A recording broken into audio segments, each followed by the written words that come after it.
Қарағанды шенеуніктері быйыл жаңа жылға бір тиын да шығармайтын болды. Өйткені былтыр тәуелсіздік күннен бұрын жаңа жылды тойлап жіберген атқамінерлер шырша мен жарық шамдарына 200 миллион теңге жұмсаған болатын. Онсыз да қаланың сауда саттығы 8,7%-ға құлдырап жатқанда шаһардың экономикасын жаңғырту маңыздырақ, деді облыс әкімінің бірінші орынбасары. Бес обасы құлап, шапағат тұрғын үй кешені бой көтерілген Қарағандыда құрылыс жұмыстары да тоқтап қалған. Қала басшысы Нұрлан Әубәкіров оған ақша салуға инвестордың жоқтығын айтты. Ал шағын бизнесін дөңгелеткен 1000 кәсіпкердің 22% бірдей кәсібін тоқтатуы 2000-ға жуық адамды еңбексіз қалдырыпты. Миллиардтаған қаржыны тізбектеген қала әкімінің бірде-бір баяндамасы облыс басшысының бірінші орынбасарын қанағаттандырмады. 9 айда төмендеген көрсеткіштер 1,5 айда көтерілмесе, мансаптарың да өспейді деп ескертті.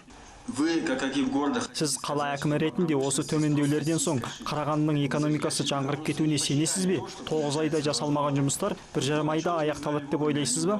Қаланың экономикасы тұралап тұрса, сіздер де өспейсіздер.